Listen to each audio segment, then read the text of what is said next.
नमस्कार, मैं हूं आपके साथ अनुष्का राय और आप देख रहे हैं सिटी फर्स्ट न्यूज चैनल। आज भूमि की उपजाऊ शक्ति घटने, प्रदूषण बढ़ने और भूमि का जल स्तर बढ़ने के कारण किसानों की आमदनी बढ़ नहीं रही है। ऐसे में किसानों को अपनी आमदनी बढ़ानी है और साथ ही दिल्ली के बाजार पर कब्जा करना है, तो केवल एक ही तरीका है। वो तरीका है कि किसान अपनी फसलों में विविधीकरण अपनाएं और अनाजों के साथ साथ सब्जी, फल व फूल की खेती भी करना शुरू करें। यह कहना है हरियाणा कृषि विश्वविद्यालय के कुलपति प्रोफेसर समर सिंह का। हिसार में विश्वविद्यालय की तरफ से वर्चुअल खरीफ कृषि मेला के उद्घाटन अवसर पर प्रोफेसर समर सिंह ने बताया कि हरियाणा कृषि विश्वविद्यालय किसानों की मदद के लिए लगातार उच्च गुणवत्ता की किस्में पैदा कर रहा है। हर किसान तक बढ़िया बीज पहुंचाने के लिए जल्द ही विश्वविद्यालय कृषि विज्ञान केंद्रों पर भी ये बीज उपलब्ध करवाएगा। इस वर्चुअल मेले के माध्यम से किसानों को नई तकनीक की जानकारी दी गई और विभिन्न कृषि तकनीकों की जानकारी वीडियो के माध्यम से दी गई। इस वर्चुअल मेले में भारतीय कृषि अनुसंधान परिषद नई दिल्ली में कृषि विस्तार के उप महानिदेशक डॉक्टर AK सिंह मुख्य अतिथि के तौर पर मौजूद रहे। उन्होंने भी कहा कि खेती से अधिक पैदावार व आमदनी के लिए किसानों को परंपरागत खेती छोड़कर कृषि विविधीकरण को अपनाना होगा।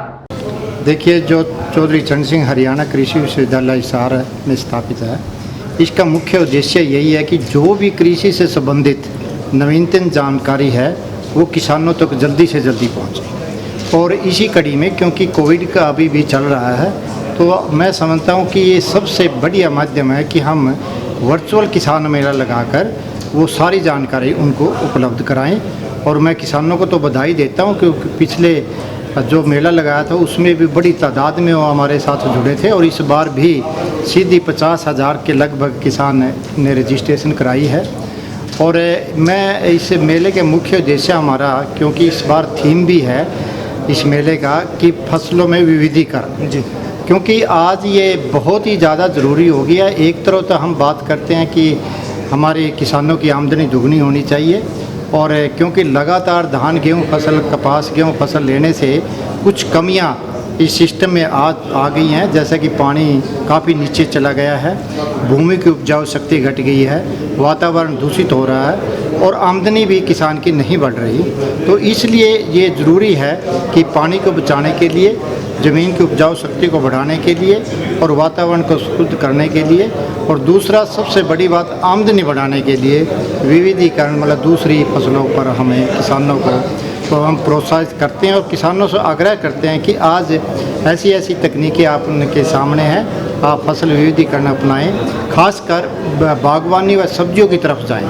वहाँ पर आमदनी बहुत ज़्यादा है और वो अगर हम करेंगे, अच्छी क्वालिटी की पैदा करेंगे, तो दिल्ली की मार्केट पर कब्जा करने का किसानों का एक ध्येय होना चाहिए। और इसी उसमें ये जो कृषि विश्वविद्यालय है इसीलिए काम कर रहा है कि किसान अपनी अच्छी से अच्छी गुणवत्ता की फसल तैयार करके, और उसके लिए हम बढ़िया से बढ़िया क्वालिटी की पौध जो नर्सरी है वो किसानों को देते हैं, बढ़िया बीज सब्जियों का वो देते हैं। और एक और हम काम करने लगे हैं, जो किसान भाई हिसार तक नहीं आ सकते, दूसरे ज़िलों में है, तो वहीं पर हम कृषि ज्ञान के जो विज्ञान केंद्र हमारे वहाँ पर बीज उपलब्ध कराएंगे, ताकि वो नज़दीक कृषि विज्ञान केंद्र से बढ़िया बीज अपना खरीद सकें। तो जो मेले में एक तरह से प्रोडक्ट रखेंगे आप, वो भी ऑनलाइन ले सकेंगे सर? ये देखिए, एक और इस आजकल क्योंकि तकनीक ऐसी है, जो हमारे फील्ड पे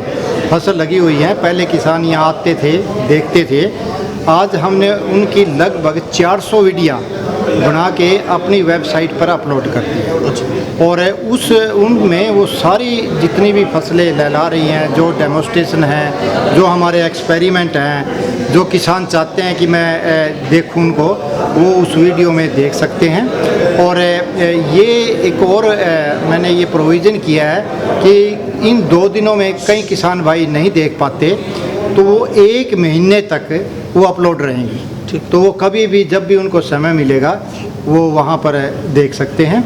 और आज ये भी एक प्रोविज़न हमने सीधा किया है कि जो हमारे वैज्ञानिक हैं, जो रिसर्च करते हैं, वो सीधा किसानों के साथ जुड़ेंगे, अपने जितनी भी तकनीक हैं जो किसानों के लिए हम रिकमेंड करते हैं, सिफारिश करते हैं, उसके बारे में बताएंगे, और किसान उनसे डायरेक्ट क्वेश्चन भी पूछ सकते हैं। ताकि समय पर मौका फसल विविधीकरण की आपने बात करी, किसानों की आमदनी भी नहीं बढ़ रही, सरकार भी प्रयास करे कि आमदनी बढ़े, लेकिन कहाँ कमी रह रही है, हाँ। किस वजह से किसान जो है नहीं आ रहे ये भी था कि काफ़ी समय से गवर्नमेंट भी कोशिश करे, लेकिन किसान क्यों नहीं कर पा रहा फसलों को? देखिए, जब भी कोई कोशिश करते हैं शुरू में उसका थोड़ा रिस्पांस कम होता है, किंतु आज आप देखिए कि पिछले साल ये माननीय मुख्यमंत्री जी ने एक स्कीम चलाई, भाई जो धान नहीं लगाएगा तो 7,000 रुपये उसको मिलेंगे।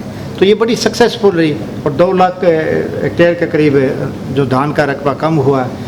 तो इस तरह से भावांतर योजना थी, शुरू में लगता था किसानों को नहीं इसका फ़ायदा होना ना, आज वो पूरा फ़ायदा उठा रहे हैं। तो इस तरह जो भी स्कीम बनती है उसका ज़रूर किसानों को फ़ायदा मिलता है, थोड़ा सा समय ज़रूर लगता है। और जो ये आप बात कर रहे हैं कि आप बार बार विविधीकरण की बात करते हैं, इनकम बढ़ाने की बात करते हैं, देखिए इसके लिए सबसे बड़ा जो एक मैं कहता हूँ कि एक स्टेप वो ये है कि इसके लिए बुनियादी ढांचा होना चाहिए। जैसे कि हम अपने सब्जियां हैं, फसल हैं, अगर मार्केट रेट में कम है तो उसकी प्रोसेसिंग यूनिट होनी चाहिए, उसको लंबे समय रखने के लिए कोल्ड स्टोरेज होने चाहिए और कूलिंग चैन होने चाहिए।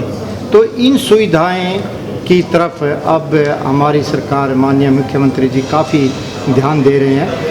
और पिछले जो सेंटर से पैसा आया था उसमें से लगभग 1600 करोड़ रुपया केवल इसी बुनियादी ढांचे पर खर्च होगा। और जब ये बुनियादी ढांचा बनाया, क्योंकि किसान तो हमारे तैयार हैं, उनको थोड़ा सा ये चाहिए। और एक और सरकार ने पहल की है कि पानी बचाने के लिए जो ड्रिप इरिगेशन है उस पर 85% तक सब्सिडी, और टारगेट यही है कि हम हर खेत में ड्रिप इरिगेशन लगाएं ताकि पानी की बचत हो, आने वाली पीढ़ी है वो उसको पानी मिले, उसको बढ़िया ज़मीन मिले। तो ये सर, एक वर्तमान के अंदर अभी मौसम का जो बदलाव हुआ, गर्मी पहले आ गई है, तो उसका गेहूं के ऊपर क्या असर होगा? क्या पिछली बार के मुकाबले में उत्पादन कम है? हाँ, ये जब भी इस समय खासकर मार्च के महीने में एकदम टेम्परेचर ज़्यादा हो जाता है तो उसका असर ग्रेन फिलिंग जिसको हम कहते हैं दाने पर पड़ता है। दाना पूरी तरह से नहीं भर पाता, जो पौधे में अभी तक इकट्ठा हुआ वो दाने में जाना चाहिए पूरा। तो इसका असर तो ज़रूर पड़ेगा, किंतु पिछले कुछ दिनों से बीच में एक बार ज़्यादा गर्मी आई थी, किंतु आज 2-4 दिन से फिर थोड़ी सी हल्की ठंड महसूस कर रहे हैं। हो सकता है ये लंबी चले और ज़्यादा पैदावार पर असर न आए, किंतु इस साल गेहूं की फसल अच्छी है। उम्मीद तो यही करते हैं कि अच्छी हो, और मौसम में अगर ज़्यादा नहीं बदलाव आया तो पैदावार पूरी अच्छी हो। अगर गर्म रहता है मौसम, इस तरीके से गर्म रहता है, हाँ। कितने % तक नुकसान हो सकता है? अगर गर्म रहता है तो उस पर डिपेंड करता है कितना गर्म रहता है, कितने लंबे समय तक रहता है। तो इसमें फ़र्क पड़ जाता है, 5-7% का भी फ़र्क पड़ जाता है वो अगर लंबे समय तक गर्म रहेगा। किंतु फसल इतनी बढ़िया, किसानों ने इतनी अच्छी मेहनत कर रखी है, तो हमें लगता है कि पैदावार। ठीक है, thank you sir. Thank you.